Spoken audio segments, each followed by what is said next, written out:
Monsieur le Président de la RDC, Monsieur Félix Tshisekedi, vous venez de recevoir votre homologue français pour un tête-à-tête. Est-ce qu'on peut savoir quelles sont les conclusions de ces échanges et qu'est-ce qu'on peut dire sur la relation franco-congolaise? Où est-ce que nous en sommes? Merci, Madame. Avant toute chose, je voudrais souhaiter la bienvenue au Président de la République française, le Président Emmanuel Macron. Cher Emmanuel, tu nous fais un grand plaisir de venir en ce moment à Kinshasa, capitale du pays où nous sommes victimes d'une agression injuste et barbare. C'est dans le malheur, dit-on, qu'on reconnaît les amis. Et le président Macron est là pour ça. Les relations entre la République démocratique du Congo et la République française sont au beau fixe. Et après la discussion que nous avons eue, le président Macron et moi, je peux dire que nous avons tracé les pistes d'une coopération encore plus importante. Vous savez que le président Macron a dernièrement esquissé les grandes lignes de sa nouvelle vision de la politique française en Afrique.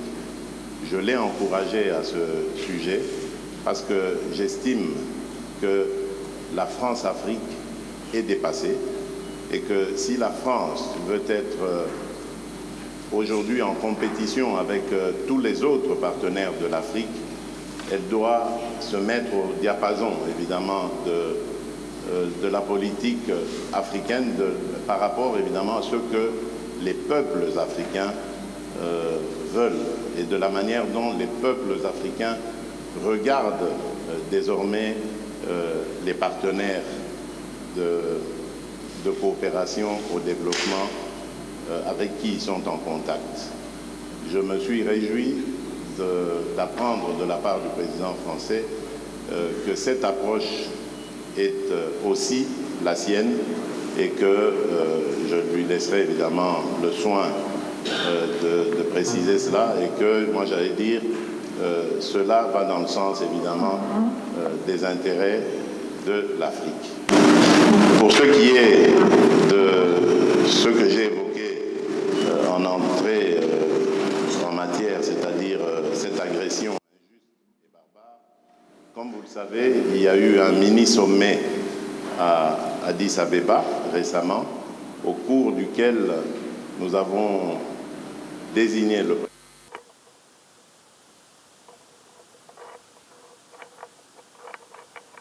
désigné par la communauté d'Afrique de l'Est, l'ancien président kényan, Uhuru Kenyatta. Nous leur donc avons confié la mission d'approcher les rebelles, les terroristes du M23 et le processus est en cours. Je n'en dirai pas plus. De mon côté, j'ai reçu des émissaires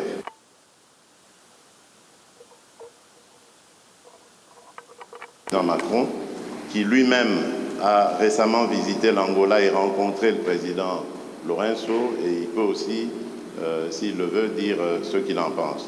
Moi, je reste, comme vous le savez, toujours sur ma position. Je demande à voir, parce que nous ne sommes pas au premier processus près. Les cessez-le-feu, nous les avons déjà décidés depuis le processus de Nairobi. Ensuite, il y a eu celui de Luanda, où il y a eu encore un cessez-le-feu, plus un calendrier qui commençait le 25. Après le cessez-le-feu, il y avait le retrait jusqu'au 15 janvier, et puis ensuite le vent. Cela n'a été fait. Nous demandons à voir. Nous donnons la chance à la paix, car comme je vous l'ai dit, ma présidence, elle est destinée plutôt à favoriser la cordiale entente entre les peuples, à commencer par les peuples des pays voisins. Donc je ne mettrai jamais d'entrave à tout ce qui peut aller dans le sens de respecter ou de promouvoir plutôt le processus de paix et de stabilité dans la région. Pour le reste, nous avons parlé des problèmes d'échange économique, des attentes qui sont celles de la RDC. Et là, j'ai eu vraiment le plaisir de constater qu'il y a un engouement certain de la part de la France à vouloir s'engager aussi dans cette compétition que j'évoquais tout à l'heure, dans le business, dans les affaires en République démocratique du Congo, dans des partenariats que nous voulons gagnant-gagnant, que tout le monde s'en sorte heureux et avec le sentiment d'avoir réalisé des partenariats qui sont satisfaisants. Nous avons évoqué également le problème des forêts. Il revient d'ailleurs de Libreville, où il a participé au sommet One Forest Summit. C'est un sommet qui a pris en compte, qui s'est plutôt attardé sur la forêt tropicale, la forêt du bassin du Congo, qui, comme vous le savez, aujourd'hui est le premier poumon de l'humanité et un atout formidable pour la lutte que nous menons tous contre le réchauffement climatique. Là aussi, nous avons la forêt du bassin du Congo, qui, comme vous le savez, aujourd'hui est le premier poumon de l'humanité et un atout formidable pour la lutte que nous menons tous contre le réchauffement climatique. Là aussi, nous avons développé une série d'idées et nous sommes arrivés aussi à des conclusions de partenariat importants pour à la fois mettre en avant cet atout considérable qu'est la forêt, mais également comment, par la transformation sur place, la transformation locale, nous pouvons créer de la richesse et des emplois. Bref, une dynamique économique qui peut être favorable à nos pays. Là aussi, la France accepte de s'impliquer, de nous suivre. C'est une très bonne chose. Enfin, les minerais stratégiques, nous les avons évoqués. La France veut faire partie du débat.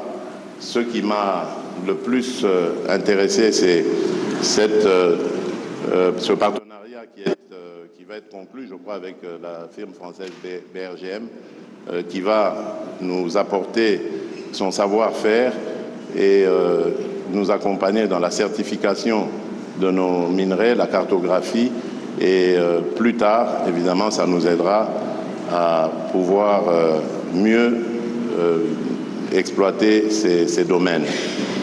Donc voilà en bref ce que nous avons passé comme sujet.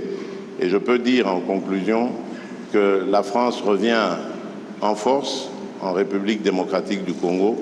Nous espérons simplement que cela n'est pas juste un feu de paille et que ce sera vraiment un vrai départ à nouveau, parce que le président a fait d'ailleurs le constat qu'il n'y a pas beaucoup de firmes françaises en République démocratique du Congo en particulier, mais même aussi en Afrique en général, et qu'il serait temps que la France redevienne encore plus présente. Ce sera tant mieux pour nos relations, tant mieux pour les affaires, tant mieux pour l'emploi. Voilà, mesdames et messieurs, ce que je peux dire en substance, en attendant évidemment les questions des journalistes. Merci, je vous remercie. Merci beaucoup. Monsieur le Président Macron, c'est votre première visite officielle en République démocratique du Congo, le plus grand pays de la francophonie. Mais vous arrivez quand même à un moment assez particulier où il y a une dégradation de la situation sécuritaire dans la partie est du pays. Quel serait votre premier message au peuple congolais qui vous suit en ce moment, pour ne pas dire celle de l'Est en particulier? Merci beaucoup, Madame. Monsieur le Président, cher Félix, Monsieur le Premier ministre, Mesdames et Messieurs les ministres, Mesdames et Messieurs les parlementaires, ambassadeurs, chers amis. D'abord, je veux dire combien je suis heureux d'être aujourd'hui pour ma première visite, en effet, en République démocratique du Congo, dans cette salle historique pour l'histoire de votre nation. Et après avoir accueilli comme invité d'honneur le président, en particulier au Forum sur la paix en 2019, puis retrouvé lors du sommet sur le financement des économies en 2021, il était grand temps que, à mon tour, je vienne. Alors cette visite est la dernière étape, le point d'orgue en quelque sorte d'une tournée de 4 jours qui m'a conduit de Libreville à Luanda puis Brazzaville jusqu'à vous, Kinshasa. Et c'est ici en effet que se jouent nombre de combats du siècle, y compris ceux que nous avons portés ces derniers jours, celui pour la forêt et justement ce trésor du bassin du fleuve Congo. Alors cette visite, vous l'évoquiez à l'instant, arrive à un moment particulier pour la République démocratique du Congo et j'en mesure toute la gravité. Elle intervient à un moment, vous l'avez dit, Président, où une région, un peuple, un pays, vit le nouvel acte d'une tragédie qui, depuis près de 30 ans, ne s'est jamais vraiment éteinte. Des centaines de milliers de Congolais revivent le cauchemar de la guerre, de la fuite, du dénuement absolu. Une ville, Goma, est à nouveau sous la menace d'une rébellion qui emprunte de nouveaux acronymes, aujourd'hui le M23, mais dont le visage et les soutiens extérieurs et l'agenda sont connus. La France ne s'est jamais résignée à une soi-disant fatalité de l'histoire et à ce que l'horreur de la guerre puisse se répéter. Parce que la guerre qui revient, c'est ajouter des morts aux morts et des drames aux drames. Et en disant cela aujourd'hui, je veux également pleinement mesurer le poids de l'histoire, les drames qui se sont joués dans votre pays, les crises et guerres précédentes, qui nécessiteront que la justice pour le temps présent et la justice pour les crimes passés puissent passer. Face à une histoire dont le nombre de victimes équivaut à celui des guerres mondiales que nous avons vécues, la France ne prétend pas, et je ne prétends pas avoir seule une solution. La solution est dans un réveil collectif, dans la prise de conscience qui se joue ici, qui est l'affaire de tous et de toute la région.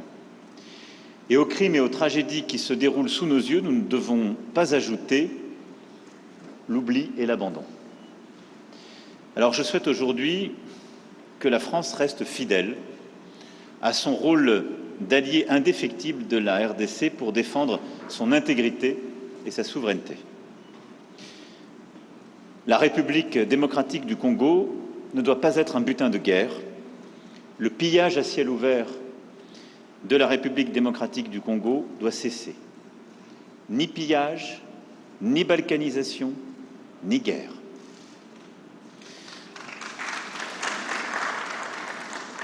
C'est le sens même de ma présence aujourd'hui, dire à tous qu'il ne peut d'ailleurs y avoir 2 poids 2 mesures entre la tragédie qui se joue en Ukraine, sur le territoire européen, et celle qui se joue sur le sol africain. Et la solidarité ne saurait être à géométrie variable. Et à cet égard, je veux vous saluer, Monsieur le Président, pour la clarté de vos expressions et de vos votes à l'Assemblée générale des Nations unies quand il s'est agi de condamner l'agression russe et de défendre le droit international. Vous méritez la même clarté. Nous avons, au cours des derniers jours, écouté des acteurs humanitaires congolais et internationaux engagés sur le terrain. C'est la première réponse de court terme. Nous avons entendu leur alarme face au dramatique manque de moyens qui se profilent sur le terrain et les situations extrêmes qui sont à nouveau vécues par nombre de vos compatriotes. C'est pour cette raison que la France sera le premier État à répondre à l'initiative de l'Union européenne, annoncée ce matin même, de mettre en place un pont aérien humanitaire à destination de Goma. Nous allons débloquer une contribution immédiate de 34 millions d'euros d'aide humanitaire, laquelle s'ajoutera au montant de près de 50 millions annoncés par l'Union européenne. Nous nous tenons également à la disposition de l'Union européenne pour fournir des moyens de transport, civils ou militaires, et pour procéder à leur acheminement. Je veux ici remercier le commissaire européen Lenarčič d'avoir amorcé cette solidarité européenne qui se concrétisera dans les jours qui viennent par l'acheminement de plusieurs tonnes de matériel humanitaire au profit des populations déplacées dans la région de Goma et dans toutes les régions qui ont été affectées par ces mouvements rebelles et ces groupes terroristes. Le rôle de la France, c'est aussi de tout faire pour qu'il y ait un chemin vers la paix. Pour cela, chacun doit être à la hauteur de ses responsabilités. J'ai parlé il y a quelques instants au secrétaire général des Nations Unies, Antonio Guterres, qui est engagé pour faire jouer aux Nations Unies leur rôle indispensable, et je l'en remercie. Et donc ensemble, nous devons travailler, Union européenne, Union africaine, organisations sous-régionales, pays de la région et Nations Unies, à ce qu'on chacun donc apporte sa contribution pour enfin imposer la désescalade et la paix. À cet égard, je veux ici dire tout notre soutien au processus de Luanda et de Nairobi. Et suite à la dernière réunion qui s'est tenue en marge du sommet de l'Union africaine à Addis Abeba, notre soutien à la médiation que vous avez confiée. J'étais hier avec le président Lourenço, nous avons eu un très long échange sur le sujet et le plan qui est aujourd'hui sur la table, qui a été agréé par tous, qui est en train d'être mis en œuvre, j'en suis convaincu, est le bon, à condition évidemment qu'à chaque étape il soit respecté et que le chronogramme qui a été décidé à partir du 28 février soit dûment respecté.